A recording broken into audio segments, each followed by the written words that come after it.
नमस्कार, वैशालीज रेसिपीमध्ये मी वैशाली तुम्हा सर्वांचं मनापासून स्वागत करते। आज मी तुम्हाला मस्त अशी झणझणीत अंड्याची करी शिकवणार आहे। तर त्यासाठी मी ते 4 अंडी बॉईल करण्यासाठी पाण्यामध्ये ठेवून दिलेली आहे। त्याचबरोबर आपण आता मसाल्याची तयारी करून घेणार आहोत। त्यासाठी मी ते कांदा बारीक चिरून घेतलेला आहे, उभे अशी स्लाईस आपल्याला त्याची करून घ्यायची। त्याचबरोबर मी ते एक टोमॅटो घेतलेला आहे, टोमॅटो देखील आपल्याला इकडे बारीक चिरून घ्यायचा आहे। ही जी अंडा करी आहे ती तुम्ही बाजरीच्या भाकरीसोबत किंवा मग भातासोबत खाऊ शकता। चवीला ती खूप छान लागते। आणि इथे मी गावरान लसूण देखील घेतलेला आहे। या लसणाची चव खूप छान लागते, मस्त असा त्याला तिखट असा स्वाद असतो आणि वासही भरपूर असतो या लसणाला। तुम्ही 4-5 पाकळ्या जरी टाकल्या तरी देखील या लसणाचा खूप छान असा स्वाद भाजीमध्ये उतरतो। आता इथे मी लसूण देखील सोलून घेतलेला आहे।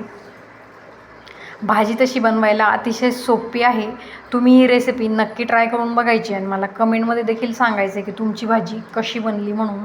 तर बघा इथे लसूण देखील मी सोलून घेतलेलं आहे। आता इथे मी सुक्या खोबऱ्याची एक वाटी घेतलेली आहे, ती आपल्याला किसून घ्यायची आहे। हवं असल्यास तुम्ही चिवड्यामध्ये जसे आपण स्लाईस करून चिरून घेतो तसं देखील तुम्ही इथे वेळीने चिरून घेऊ शकतात, परंतु मी किसून घेतलेले आहे म्हणजे मग ते पटकन भाजून तयार होतं। कांदा आपण कढाईमध्ये टाकून घेतला आहे आणि थोडंसं तेल टाकून आपल्याला हा जो कांदा आहे तो चांगला लालसर रंगावर भाजून घ्यायचा आहे। यानेच आपल्या मसाल्याला छान अशी टेस्ट येते आणि शिवाय कलर देखील आपल्या मसाल्याला खूप छान येतो।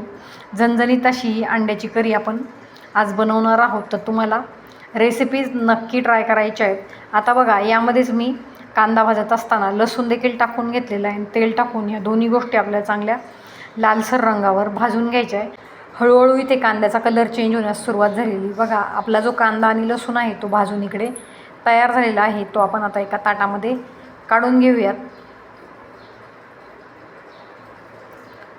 आता हा कांदा आणि लसूण मी काढून घेतलेला आहे आणि त्याच कढाईमध्ये आपल्याला आपण जे खोबरं किसून घेतलेलं होतं ते टाकून घ्यायचं आहे। या पद्धतीने खोबरं किसून घेतल्यामुळे आपला जो वेळ आहे तो वाचतो, लवकर आपलं जे खोबरं आहे ते भाजून तयार होतं।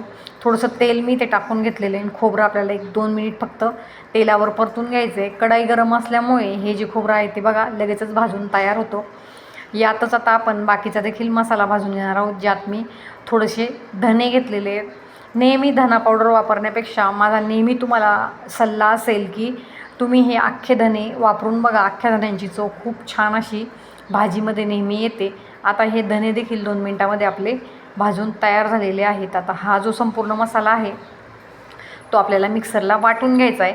तुमच्याकडे जर लाल मिरच्या असतील तर त्या देखील तुम्ही इथे भाजून घ्यायच्या आहेत। त्याचबरोबर तुम्हाला घट्टपणा येण्यासाठी तुम्ही यात तीळ देखील टाकू शकतात। आता इथे अंडी जी मी उकडायला ठेवलेली होती ती उकडून तयार झालेली आहे, ती आपण या पद्धतीने कट करून घ्यायची आहे, म्हणजे या अंड्यांच्या आत आपण जो मसाला टाकू तो छान असा आतमध्ये जाईल आणि अंड्यांनाही एक छान अशी टेस्ट येईल। आता कढाईमध्ये मी तेल टाकून घेतलेले आहे, आपण जो मसाला भाजून घेतलेला होता त्याची पेस्ट बनवून घेतलेली आहे। आता कढाईमध्ये मसाले भाजल्यामुळे असा कलर कढाईला आलेला आहे। आता बघा याच कढाईमध्ये मी तेल टाकून घेतलेले आणि तेलामध्ये आपल्याला मसाले टाकायचे, ज्यात मी गरम मसाला, लाल तिखट, हळद पावडर आणि थोडीशी धना पावडर टाकून घेतलेली। हे जे मसाले आहेत ते आपल्याला 1-2च मिनटासाठी छान असे तेलामध्ये परतून घ्यायचे। जितका छान आपला मसाला परतला जातो तितकी छान टेस्ट आपल्या भाजीला येते। त्यामुळे मसाला परतत असताना तो मंद आचेवर आपल्याला 1-2 ते 3 मिनटासाठी छान असा परतून घ्यायचा आहे। नंतर आपण जो मसाला वाटून घेतलेला आहे तो देखील आपल्याला यात ॲड करायचा आहे। अगोदर मी यात टोमॅटो टाकून घेणार आहे ना, हा टोमॅटोला आपल्याला शिजण्यासाठी थोडंसं चवीपुरतं मीठ टाकून घ्यायचं आहे आणि झाकण ठेवून आपल्याला हा जो टोमॅटो आहे तो चांगला मऊसूत होईपर्यंत आपल्याला शिजून घ्यायचा आहे। आता यात मी चवीपुरतं मीठ टाकून घेणार आहे। मिठाने टोमॅटोला पाणी सुटतं आणि टोमॅटो जो आहे तो लवकर शिजून तयार होतो। आता झाकण ठेवून आपल्याला 2 ते 3 मिनटांसाठी याच झाकण ठेवून टोमॅटो शिजून घ्यायचा आहे। बघा 2च मिनटानंतर टोमॅटो मस्त असा आपला मऊसूत शिजून तयार झालेला आहे। आता आपण जो मसाला वाटून घेतला होता तो यात टाकून घ्यायचा आहे आणि हा जो मसाला आहे तो आपल्याला 3-4 मिनटांसाठी तेलामध्ये छान असा परतून घ्यायचा आहे, म्हणजे या मसाल्याला मस्त असा तो आतपर्यंत शिजतो आणि त्याला तेल सुटण्यास सुरुवात होते। बघा आता या पद्धतीने मी संपूर्ण मसाला मिक्स करून घेतलेला आहे। आता हा मसाला चांगला तेल सुटेपर्यंत आपल्याला परतून घ्यायचा आहे। खूप मस्त अशी टेस्टी ही भाजी बनवून तयार होते। एकदा म्हणून तुमचं पोट भरणारच नाही, तुम्ही पुन्हा पुन्हा ही भाजी नक्की बनवताना याची मी तुम्हाला 100% गॅरंटी देते। आता आपण जी अंडी चिरून घेतली होती ती यात टाकून घ्यायची, म्हणजे मस्त अशी ती मसाल्यामध्ये कोट होतील आणि त्याची चव खूप छान लागेल। बघा छान असा कलर आपल्या मसाल्याला आलेला आहे. आता तुम्हाला किती ग्रेव्ही हवी त्यानुसार तुम्हाला यात पाणी टाकून घ्यायचे. साधारण एक तांब्याभर पाणी मी यात टाकून घेणार आहे आणि झाकण ठेवून एक 10 मिनिटांसाठी आपल्याला ही भाजी शिजून घ्यायची आहे. छान अशी त्याला उकळी आली की ती आपली भाजी बनून तयार होणार आहे.